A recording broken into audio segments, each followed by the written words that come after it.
রাসূল সাল্লাল্লাহু আলাইহি ওয়াসাল্লাম থেকে তামিম দারি রাদিয়াল্লাহু তাআলা আনহু বলছেন, রাসূল সাল্লাল্লাহু আলাইহি ওয়াসাল্লাম বলেছেন, ইন্না আউওয়ালু মা ইউহাসাবু বিহিল আবদু ইয়াওমাল কিয়ামা আস-সালাহ ফা ইন সালাহাত সালাহা সাইরু আমালিহি। কিয়ামতের মাঠে আল্লাহ সুবহানাহু ওয়া তাআলা বান্দার সর্বপ্রথম যে আমলের হিসাব নেবেন সেটা হচ্ছে সালাত। যদি সালাতের আমল ঠিক হয় তাহলে বাকি সকল আমলের হিসাব গ্রহণ করা হবে। যদি সালাতের হিসাব ঠিক না হয় তাহলে বাকি আমলের হিসাব গ্রহণ করা হবে না। সালাত আপনার ঠিক নাই, লক্ষ লক্ষ টাকা খরচ করে যদি হজ করেন, শতবার হজ করেন, হজের ওই নেকি আল্লাহ সুবহানাহু ওয়া তাআলা দেখতে যাবেন না যদি আপনার সালাতের হিসাব ঠিক না হয়। প্রতি রমজানে 30 দিন সিয়াম পালন করেছেন, না খেয়ে থেকেছেন, ওই না খেয়ে থাকার নেকি আল্লাহ সুবহানাহু ওয়া তাআলা দেখতে যাবেন না যদি আপনার সালাতের হিসাব ঠিক না হয়। আপনি আর যত ইবাদতই করেন, লক্ষ লক্ষ টাকা দান করেন, মাদ্রাসায় মসজিদে ইয়াতিমকে খাওয়ান, এই যে এত আল্লাহর রাস্তায় দান করছেন, নেকি করছেন, কিছুই আল্লাহ সুবহানাহু ওয়া তাআলা গ্রহণ করবেন না যদি আপনার সালাতের হিসাব ঠিক না হয়। হাদিস সহিহ, আলবানী রাহিমাহুল্লাহ অত্র হাদিসকে তার সিলসিলাতুস সহিহার 1358 নম্বর হাদিসে নিয়ে এসেছেন।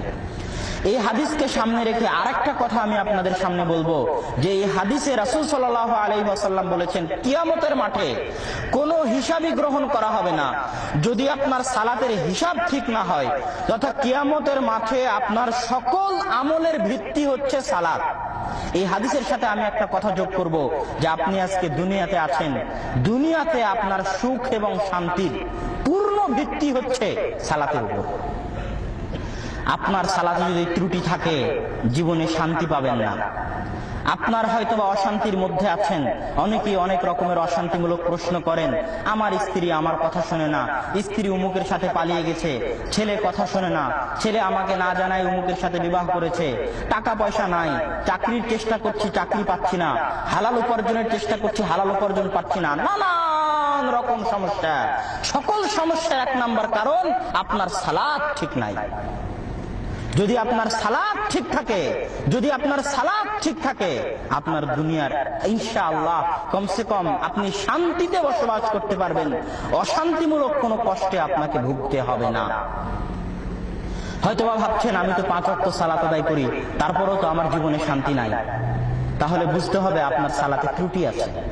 হয়তোবা সুন্নাত অনুযায়ী সালাত আদায় করছেন না, ধীর স্থির ভাবে সালাত আদায় করছেন না, লোক দেখানোর জন্য সালাত আদায় করছেন, পূর্ণ ইখলাস নাই।